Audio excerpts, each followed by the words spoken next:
सरकार के काम पर सवाल उठाना चाहते हैं? कभी ऐसा महसूस हुआ है कि आपके आसपास कोई सरकारी काम ठीक से नहीं हो रहा? मान लीजिए कोई सड़क है जो बार बार टूट रही है, या फिर किसी सरकारी दफ्तर में आपका काम बस अटका ही पड़ा है और आप बस ये जानना चाहते हैं कि भाई ऐसा हो क्यों रहा है। तो आज हम बात करेंगे एक ऐसे ही बहुत शक्तिशाली कानून की जो हर भारतीय नागरिक को सरकार से सीधे सवाल पूछने का हक देता है। जी हां, यह है सूचना का अधिकार अधिनियम यानी आरटीआई एक्ट 2005। और यकीन मानिए, ये सिर्फ एक कानून नहीं है, ये तो हमारे लोकतंत्र में आम नागरिक की सबसे बड़ी ताकतों में से एक है। अच्छा, इस कानून की जरूरत क्यों पड़ी और ये कितना जरूरी है, इसे बेहतर ढंग से समझने के लिए चलिए प्रिया की कहानी सुनते हैं।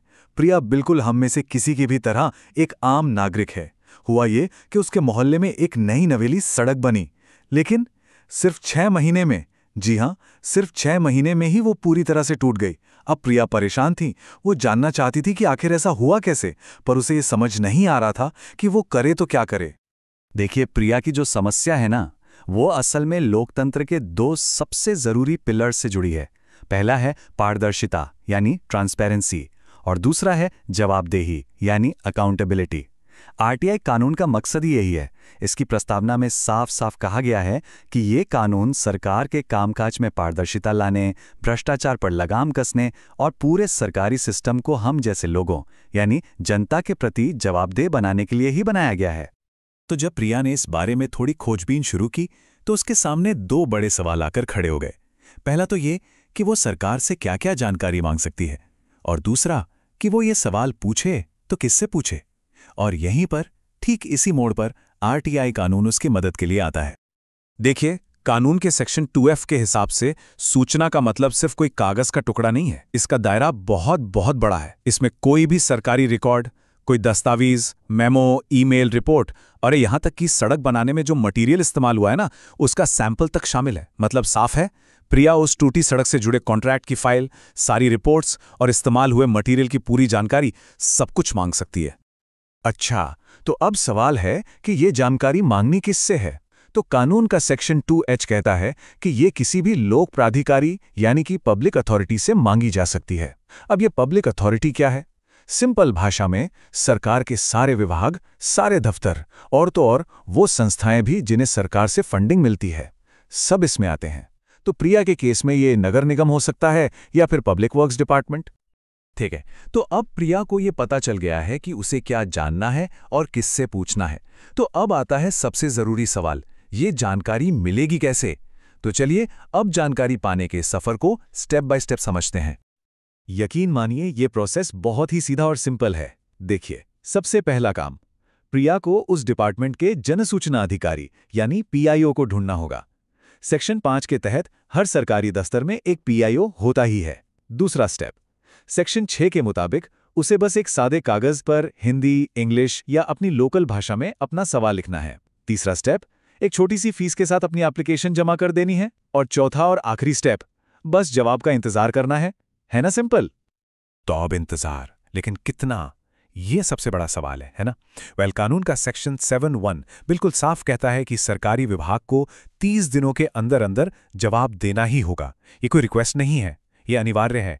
एक पक्की टाइमलाइन है जिसका पालन उन्हें करना ही पड़ेगा। लेकिन रुकिए, एक ऐसी सिचुएशन भी है जहां ये टाइम लिमिट 30 दिन से घटकर सिर्फ 48 घंटे रह जाती है। जी हां, सिर्फ 48 घंटे। सेक्शन 7(1) में ही एक खास बात लिखी है कि अगर मांगी गई जानकारी किसी की जिंदगी या आज़ादी से जुड़ी हो तो जवाब सिर्फ 2 दिन के अंदर देना होगा। ये दिखाता है कि ये कानून कितना सीरियस है। अच्छा, अब एक और सिचुएशन सोचते हैं। क्या होगा अगर प्रिया को जवाब ही ना मिले या फिर डिपार्टमेंट जानकारी देने से साफ मना कर दे? तो क्या प्रिया का ये सफर यहीं खत्म हो जाएगा? नहीं, बिल्कुल नहीं।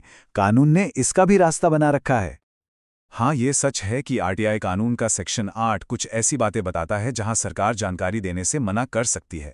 जैसे अगर मामला देश की सुरक्षा से जुड़ा हो या किसी की बहुत ही निजी जानकारी हो जिसका आम जनता के फायदे से कोई लेना देना ना हो, या फिर ऐसी कोई सूचना जिससे किसी इन्वेस्टिगेशन में रुकावट आ सकती हो। लेकिन यहाँ एक पेंच है, अगर वो मना करते हैं तो उन्हें इसका कारण लिखित में बताना ही होगा।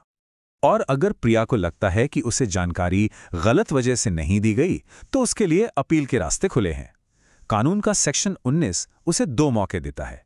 पहला, वो 30 दिन के अंदर उसी डिपार्टमेंट के किसी सीनियर ऑफिसर के पास पहली अपील कर सकती है, और अगर वहां भी बात नहीं बनी तो वो 90 दिनों के अंदर सीधे दूसरे अपील कर सकती है, और ये अपील होगी सूचना आयोग के पास।